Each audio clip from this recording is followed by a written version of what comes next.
Veja agora uma entrevista especial que a repórter Estela Ziskind fez com a vereadora Cris Monteiro. A vereadora Cris Monteiro tem se destacado na comunidade judaica por defender ativamente com a verdade. Recentemente, ela lançou sua autobiografia, o livro Careca de Saber. E vamos conhecer mais sobre a vida dela. Oi, Cris, tudo bem? Prazer em ter você aqui no programa. E, Cris, recentemente você lançou sua autobiografia. Nela você conta toda a sua trajetória, que não foi muito fácil desde criança. Falou sobre a sua doença, sobre a sua mãe e também das dificuldades no seu caminho. O que aquela menina se reflete nos dias de hoje? É um prazer estar aqui conversando com você, Estela, na TV Shalom. Então, você me pergunta, né, sobre a condição que eu tenho, que é a alopecia areata, quando foi que eu descobri, como que foi essa trajetória. Na realidade, nós descobrimos, a minha família descobriu, percebeu que eu perdia os meus cabelos, eu tinha aproximadamente 4 anos. Isso foi durante toda a minha infância, a questão da alopecia, que é uma condição autoimune. O meu sistema imunológico acredita que as raízes dos meus cabelos são inimigas do meu corpo e ataca a raiz do cabelo e eu perco o cabelo. Então, eu sou uma mulher careca, eu uso uma peruca. Isso, na realidade, teve uma influência enorme em toda a minha infância. Eu fiquei uma criança muito tímida, eu não brincava nas ruas, as crianças, quando eu ia para a rua, as crianças faziam bullying comigo. Então, a alternativa que os meus pais tinham para me divertir, ou para me distrair, para falar melhor, porque já que não tinha toda essa parafernália que a gente tem hoje para distrair crianças, televisão, iPad, iPhone, muitos jogos, né? Naquela época as crianças brincavam nas ruas. E eu ficava dentro de casa, eu não ia para as ruas. Então meu pai me deixava estudando, eu repetia meu dever de casa, eu lia muito gibis, mas isso no final das contas foi transformador para a minha vida. Eu costumo dizer que a alopecia areata foi a melhor coisa que aconteceu comigo. É óbvio que eu falo isso hoje, né, agora, porque a trajetória foi muito dura. Eu ter que conviver com essa questão estética, sem cabelo, durante a minha infância, minha adolescência, minha fase adulta, ter que usar peruca, sempre foi tudo muito difícil. Mas eu acho que essas dificuldades, elas me forjaram, fizeram eu ser a mulher que eu sou hoje, uma mulher corajosa, uma mulher que não se vitimiza. Então eu não sou vítima dessa circunstância que eu vivi, que ainda vivo. Eu procuro ter uma visão muito propositiva da vida. Eu acho que a alopecia foi determinante para que eu seja a pessoa que eu sou hoje. E Cris, qual foi o objetivo do livro em trazer essas histórias? O objetivo do livro, que é uma biografia, na realidade foi contar para os outros a minha história. Contar o que eu vivi. Eu nasci numa família de baixa renda, minha mãe era uma empregada doméstica, meu pai era um taxista, eu tive essa questão da alopecia areata. Meu primeiro emprego foi de recepcionista, mas depois eu entrei no banco e eu decidi que eu queria fazer faculdade. Eu morava longe, o lugar que eu morava era feio, era pobre, eu queria muito sair dali. Então eu tenho uma trajetória de muitas dificuldades. Eu costumo dizer que essas são histórias, quando a pessoa sai de um lugar de baixa renda, um lugar com menos oportunidades e que consegue um lugar ao sol, existe muita idealização sobre isso. Eu digo o seguinte, que sem esforço as pessoas não conseguem superar esse tipo de dificuldade. Mas existe muita gente também que se esforça e não consegue. Então, o que eu quis é mostrar o meu esforço, contar a minha história, inspirar as pessoas para que elas conheçam, mas também mostrar uma pessoa de carne e osso. Não foi só vitórias. A minha vida, embora eu tenha conseguido cargos importantes na minha fase adulta, como diretora de bancos estrangeiros, eu fui diretora do JP Morgan, da Goldman Sachs, do Bank of America, eu tive uma série de circunstâncias difíceis. Então o objetivo do livro era contar a minha história. E eu uma vez li uma entrevista, acho que da Danusa Leão, dizendo que toda a vida deve e merece ser contada. Eu fui muito inspirada nessa fala da Danusa Leão e eu resolvi contar a minha história. E Cris, uma das passagens do seu livro foi que você largou o mercado financeiro em que era bem sucedido e foi para a política. Foi pensado um dia você exercer esse trabalho na Câmara ou em que momento você tomou essa decisão? Bem, eu era diretora do maior banco de investimentos americano, o JP Morgan. Eu tinha responsabilidade por toda a América Latina e Canadá. E eu me dei conta, por volta de 2018, quando eu pedi demissão para me candidatar a deputada estadual em 2018. Eu não fui eleita em 2018 e eu tentei de novo em 2020 e agora eu sou vereadora na Câmara Municipal de São Paulo. Qual foi o que me pegou para eu pedir demissão? Eu acho que a situação política que o país vivia naquela época, e antes inclusive, com os escândalos do Mensalão, Petrolão, o impeachment da presidente Dilma, todos aqueles protestos, aquilo criou em mim um desejo de participação na política. E eu me dei conta de como eu fui uma pessoa afastada da política a vida inteira. E eu me senti muito responsável pelo que estava acontecendo no país. Pessoas como eu, que se alijaram e se afastaram da política, nós, de certa forma, contribuímos para que outras pessoas façam uso desse espaço. E aquilo foi crescendo dentro de mim. Não foi uma coisa de um dia para o outro. Não é que um dia eu acordei e decidi ser candidata. Não, aquilo foi realmente crescendo dentro de mim um desejo de entender melhor o país, entender os aspectos políticos. E eu aprendi que a política faz parte da nossa vida do dia a dia e a gente não se dá conta. E chegou um ponto onde aquilo ficou tão grande dentro de mim que eu resolvi pedir demissão e me candidatar. Como eu disse, não fui eleita, mas eu sou uma pessoa insistente.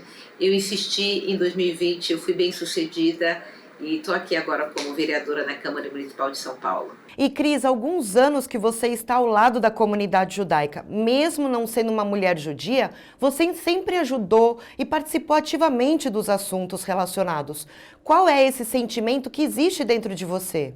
Bom, eu sempre tive amigos judeus no mercado financeiro, enfim, na minha volta. Mas eu nunca olhava para esses meus amigos como judeus. Eles eram meus amigos. Então, o Ricardo, o Daniel, o José, enfim, o Gabriel, a Amy, enfim, eram meus amigos, pessoas com quem eu trabalhava, em que eu me relacionava com eles. E eu, de certa forma, quando eu vim para cá, eu acabei me aproximando mais da comunidade, porque eu tenho aqui no meu gabinete, meu chefe de gabinete é o Gerson Pires. Ele foi chefe de gabinete do deputado Reni Ozzy Puquier, e isso aumentou ainda mais a minha aproximação com a comunidade. E eu vinha fazendo meu trabalho quando aconteceu o 7 de outubro. E o 7 de outubro foi, obviamente, para a comunidade judaica um marco histórico muito infeliz, muito triste, muito importante, mas que de certa forma me tocou profundamente, em particular aquela situação das mulheres judias que foram violadas, sofreram aquelas agressões sexuais e as feministas não se levantaram. E aquilo também foi criando uma coisa dentro de mim e eu fui à tribuna e eu fiz um discurso muito emocionado em defesa daquelas mulheres e uma crítica muito enfática às feministas de plantão, às feministas oportunistas. E isso acabou reverberando muito dentro da comunidade e essa conexão que já existia dentro de mim, esse carinho que eu tinha pela comunidade, eu acho que nesse momento a gente deu as mãos e eu li muito, embora sabendo que esse conflito que existe no Oriente Médio é um conflito muito complexo. Hoje a gente vê uma série de especialistas de rede social, mas obviamente que eu fui uma crítica e ainda sou uma crítica muito contundente sobre os ataques dos terroristas do Hamas, e eu tenho certeza que defender a comunidade judaica, todos esses ataques antissemitas que aumentaram tremendamente o percentual enfim, essas questões que a comunidade está vivendo, e eu quero ser uma voz. Eu não sou uma mulher judia, sou uma mulher não judia. Eu acho que é importante pessoas de fora da comunidade entrarem em defesa, para que vocês possam saber que existem pessoas, e eu particularmente ocupando esse lugar na política, que existem pessoas que estão aqui e que vocês podem contar com a minha voz em defesa da comunidade.